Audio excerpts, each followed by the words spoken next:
ओम शांति। 24 मई 2025 बाबा के महावाक्य हैं। बाबा कहते हैं, मीठे बच्चे, अमृत वेले अपने दूसरे सब संकल्पों को लॉकअप बंद कर एक बाप को प्यार से याद करो। बाप से मीठी मीठी रूह रिहान करो। प्रश्न, तुम बच्चों की हर बात में अर्थ है, अर्थ सहित शब्द कौन बोल सकता है? उत्तर, जो देही अभिमानी है वही हर शब्द को, हर बोल को अर्थ सहित बोल सकता है। बाप तुम्हें संगम पर जो भी सिखलाते हैं वह अर्थ सहित है। देह अभिमान में आकर मनुष्य जो कुछ बोलते हैं वह सब अर्थ के बिना अनर्थ है। उससे कोई फल नहीं निकलता, फायदा नहीं होता। गीत, नैनहीन को राह दिखाओ प्रभु। ओम शांति। ये सब गीत आदि हैं भक्ति मार्ग के। तुम्हारे लिए गीतों की दरकार नहीं है, कोई तकलीफ़ की बात नहीं। भक्ति मार्ग में तो तकलीफ़ बहुत है, कितनी रस्म रिवाज चलती है। ब्राह्मण खिलाना, यह करना, तीर्थों आदि पर बहुत कुछ करना होता है। यहाँ आकर सब तकलीफ़ों से छुड़ा देते। इसमें कुछ भी करना नहीं है। मुख से शिव शिव नहीं बोलना है, यह कायदे मुजीब नहीं।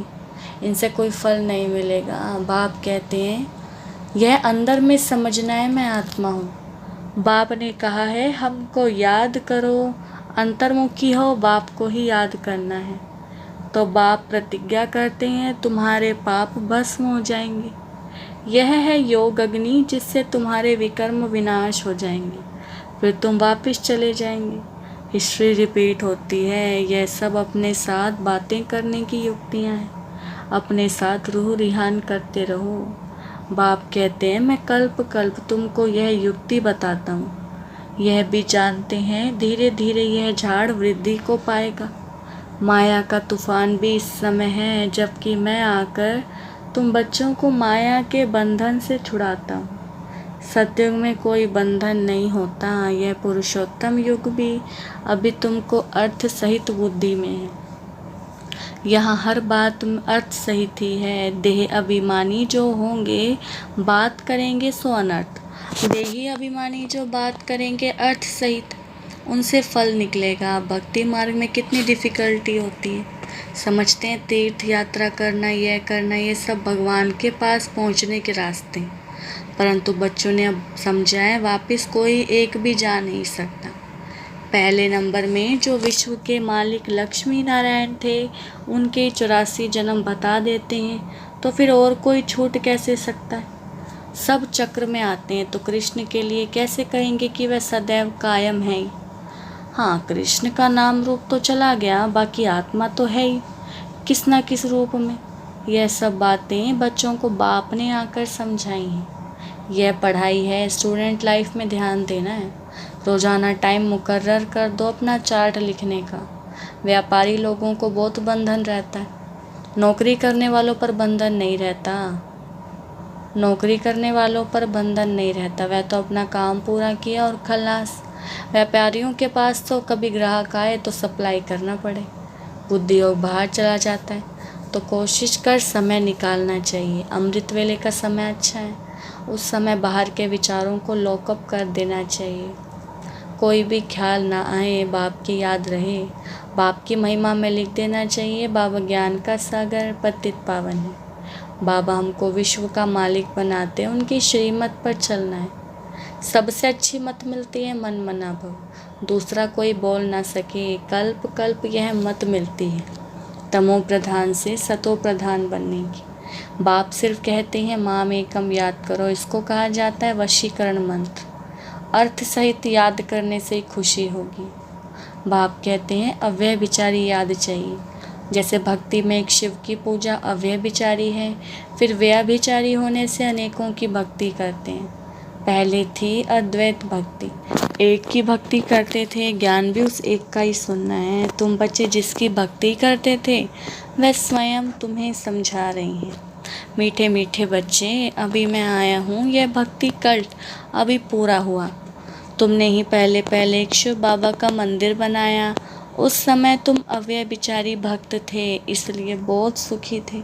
फिर व्यभिचारी भक्त बनने से द्वैत में आ गए, तब थोड़ा दुख होता है। एक बाप तो सबको सुख देने वाला है ना। बाप कहते हैं मैं आकर तुम बच्चों को मंत्र देता हूँ, मंत्र भी एक का ही सुनो, यहाँ देहधारी कोई भी नहीं। यहाँ तुम आते ही हो बाप दादा के पास, शिव बाबा से ऊंच कोई है नहीं, याद भी सब उसको करते हैं। भारत ही स्वर्ग था, लक्ष्मी नारायण का राज्य था। उनको ऐसा किसने बनाया जिसकी तुम फिर पूजा करते हो? किसको पता नहीं कि महालक्ष्मी कौन है? महालक्ष्मी का आगे जन्म कौन सा था? तुम बच्चे जानते हो, वह है जगदम्बा। तुम सब माताएं हो, वंदे मातरम। सारे जगत पर ही तुम अपना दांव जमाती हो। भारत माता कोई एक का नाम नहीं, तुम सब शिव से शक्ति लेते हो, योग बल से। शक्ति लेने में माया इंटरफेयर करती है। युद्ध में कोई अंगूरी लगाते हैं तो बहादुर हो, लड़ना चाहिए। ऐसे नहीं कोई ने अंगूरी लगाई और तुम फंस पड़ो। यह है ही माया की युद्ध, बाकी कोई कौरव और पांडवों की युद्ध नहीं है। उनके तो आपस में युद्ध है। मनुष्य जब लड़ते हैं तो एक दो को गज जमीन के लिए गला काट देते हैं। बाप आकर समझाते हैं ये सब ड्रामा बना हुआ है, राम राज्य, रावण राज्य। अभी तुम बच्चों को ये ज्ञान है कि हम राम राज्य में जाएंगे। वहाँ अथाह सुख है, नाम ही है सुख धाम। वहाँ दुख का नाम निशान नहीं होता। अब जबकि बाप आए हैं ऐसी राजाई देने, तो बच्चों को कितना पुरुषार्थ करना चाहिए। घड़ी घड़ी कहता हूँ बच्चे, थको मत, शिव बाबा को याद करते रहो। वह भी बिंदी है, हम आत्मा भी बिंदी हैं। यहाँ पार्ट बजाने आए हैं, अब पार्ट पूरा हुआ है। अब बाप कहते हैं मुझे याद करो तो विकर्म विनाश होंगे। विकर्म आत्मा पर ही चढ़ते हैं ना, शरीर तो यहाँ खत्म हो जाएगा। कई मनुष्य कोई पाप कर्म करते हैं तो अपने शरीर को ही खत्म कर देते हैं, परंतु इससे कोई पाप उतरता थोड़े ही ना है। पाप आत्मा कहा जाता है। साधु संत आदि तो कह देते हैं आत्मा निर्लेप है। आत्मा सो परमात्मा, अनेक मतें हैं। अभी तुमको एक श्रीमत मिलती है। बाप ने तुम्हें ज्ञान का तीसरा नेत्र दिया है। आत्मा ही सब कुछ जानती है, आगे ईश्वर के बारे में कुछ नहीं जानते थे।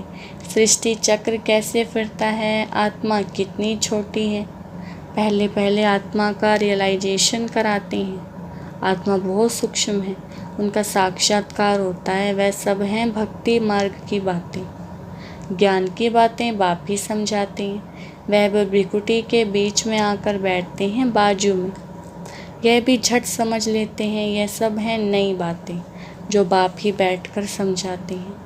यह पक्का याद कर लो, भूलो नहीं। बाप को जितना याद करेंगे उतना विकर्म विनाश होंगे। विकर्म विनाश होने पर ही आधार है तुम्हारे भविष्य का। तुम बच्चों के साथ साथ भारत खंड भी सबसे सौभाग्यशाली है। जैसा सौभाग्यशाली दूसरा कोई खंड नहीं है। यहाँ बाप आते हैं, भारत ही हेवन था जिसको गार्डन ऑफ अल्लाह कहते हैं। तुम जानते हो बाप फिर से भारत को फूलों का बगीचा बना रहे। हम पढ़ते ही हैं वहाँ जाने के लिए, साक्षात्कार भी करते हैं। यह भी जानते हैं कि ये वही महाभारत लड़ाई है, फिर ऐसी लड़ाई कभी लगती नहीं है। तुम बच्चों के लिए नई दुनिया भी ज़रूर चाहिए। नई दुनिया थी ना, भारत स्वर्ग था। 5000 वर्ष हुए, लाखों वर्ष की तो बात ही नहीं। लाखों वर्ष होते तो मनुष्य अनगिनत हो जाएं। यह भी कोई की बुद्धि में नहीं बैठता कि इतना हो कैसे सकता, जबकि इतनी आदमशुमारी नहीं है। अभी तुम समझते हो, आज से 5000 वर्ष पहले हम विश्व पर राज्य करते थे और खंड नहीं थे, वह होते हैं बाद में। तुम बच्चों की बुद्धि में ये सब बातें हैं और किसकी बुद्धि में बिल्कुल नहीं है। थोड़ा भी इशारा दें तो समझ जाएं। बात तो बरोबर है, हमारे पहले जरूर कोई धर्म था।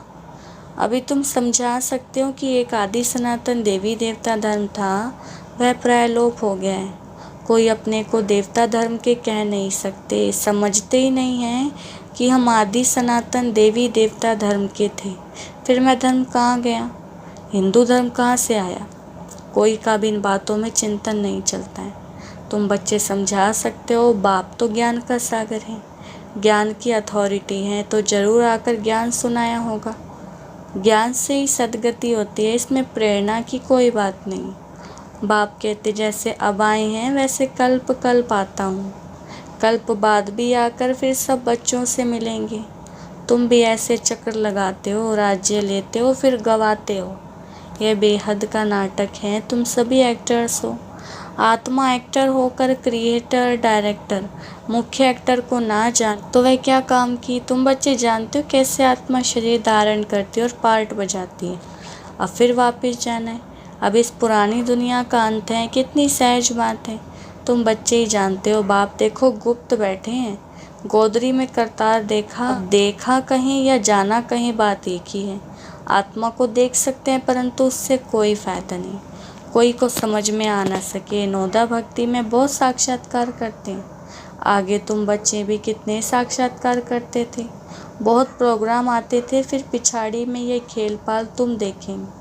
अब तो बाप कहते हैं पढ़कर होशियार हो जाओ। अगर नहीं पढ़ेंगे तो फिर जब रिजल्ट निकलेगी तो मुंह नीचे हो जाएगा। फिर समझेंगे हमने कितना समय वेस्ट किया। जितना जितना बाप की याद में रहेंगे, याद के बल से पाप मिट जाएंगे। जितना बाप की याद में रहेंगे उतना खुशी का पारा चढ़ेगा। मनुष्यों को यह पता नहीं है कि भगवान को क्यों याद किया जाता है। कहते भी हैं तुम माता पिता हम बालक तेरे, लेकिन अर्थ नहीं जानते। अभी तुम जानते हो, शिव के चित्र पर समझा सकते हो। यह ज्ञान का सागर पतित पावन है, उनको याद करना है। बच्चे जानते हैं वही बाप आया है सुख घनेरे का रास्ता बताने। यह पढ़ाई है, इसमें जो जितना पुरुषार्थ करेगा उतना ऊंच पद पाएगा। यह कोई साधु संत आदि नहीं है जिसकी गद्दी चली आई हो। यह तो शिव बाबा की गद्दी है।